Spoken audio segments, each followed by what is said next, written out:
Hello, welcome once again back to the channel. My name is Simon. Here I like to talk about movies, TV shows, books, video games, whatever I feel like. I feel like I'm using this channel as a kind of outlet to kind of connect with people, say my thoughts on how I feel about things. A lot of my friends don't read books or watch too many TV shows or video games. I feel like YouTube is a good way to connect to a grander audience. So I'm here. And today we are talking about Sinners, the new movie by Ryan Coogler, written and directed by him. What's this movie about? This is a horror movie. It's an original idea, which I really, really love. We don't get too many original ideas these days in Hollywood. Everything's usually a sequel, or a reboot, or a remake, or a prequel, or something along those lines. So this is a fully original movie. This movie stars Michael B. Jordan as two twins, Ryan Coogler's usual go-to with most of his movies. He plays a set of twins called Stack and Smoke. So this movie takes place in the 30s in Mississippi. They're two twins who are running as gangsters in Chicago and come back to Mississippi during the Jim Crow era. With what with you will, they come back from Chicago as gangsters. They have a well-known name for themselves after being in Chicago for 7 years. So they're back in their hometown where they live, and they're meeting up all local people they've used to kind of hang out with, family, friends, and stuff as well. Ex-lovers, a nephew called Sam, who plays a very, very big role in this movie as well. Lots of really, really good side characters in this movie as well.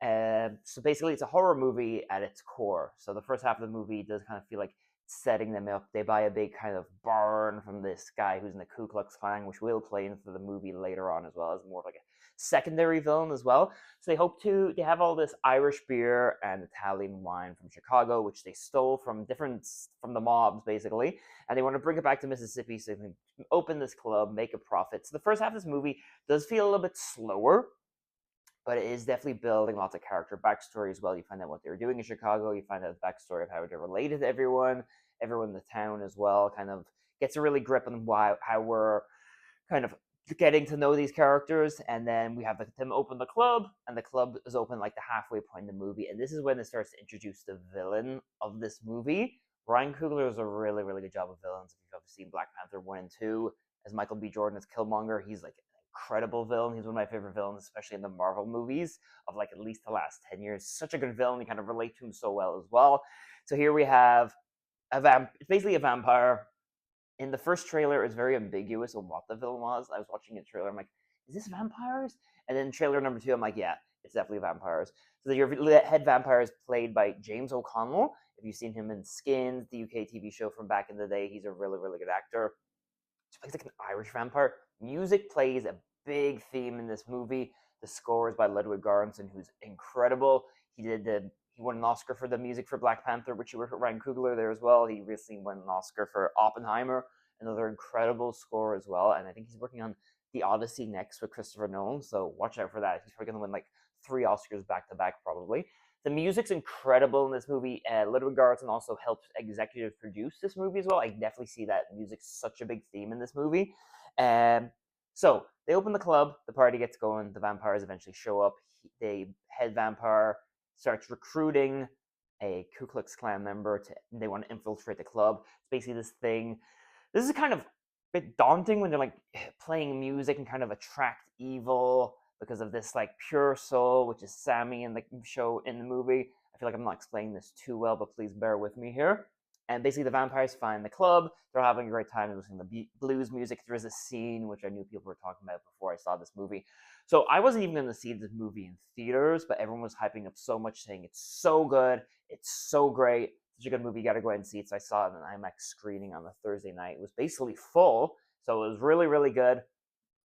Basically, the scene that everyone was talking about as well, I feel like it was a music scene in the middle of the movie where basically there's lots of panning. It feels like a one shot. They're talking about different themes of music and there's different elements, and it basically pans around the entire club, goes up and down over tables and chairs.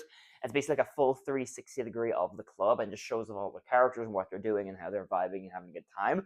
It looked insanely difficult to shoot. I'm sure it took them months, at least weeks, to film the whole thing, but they did a really, really good job of it as well. Basically, your vampires show up. I don't want to get too far into it. Honestly, I'd skip the trailers for this movie. And one of the trailers does spoil quite a big plot point in the movie, especially with Hailey Steinfeld's character, who's one of the twins' past love interests as well. So she comes back into the fray as well. Without getting too much into it, vampires get let loose. Someone gets invited in, it's an entire shit show. The violence in this movie is incredible. The music, the action, the sound design. I could not find anything wrong with this movie.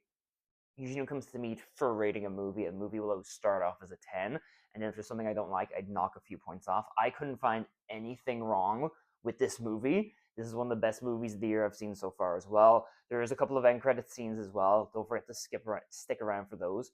The mid credit scene is a lot more important than the end credit scene. So if you do have to miss one, I'd say obviously the end credits one, you're not missing it too much on the plot here. This is one of the best movies I've seen this year so far. I am a sucker for vampires. Ryan Coogler, all the movies I've seen of his.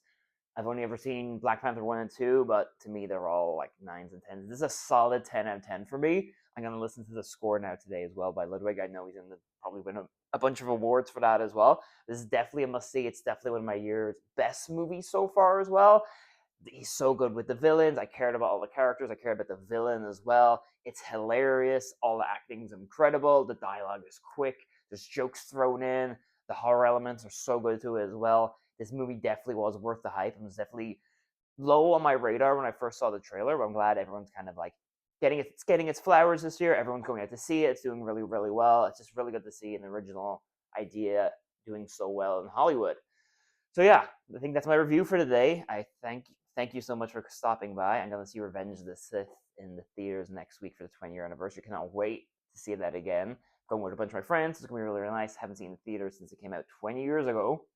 I think my mom's brought me to saw it when I was a young kid, and I got so excited. And there's no tickets available, and we had to sit in the front row, so our viewing the view was terrible, but it was still a really, really great time. So I'm excited to relive that in the theater. So thank you so much for stopping by. Did you see this movie? Did you like it? Did you hate it? Let me know what you think in the comments if you wouldn't mind. A like and subscribe would really help me grow the channel as well if you wouldn't mind. So thank you so much for stopping by and have a great day. I really appreciate it. Thank you. Bye.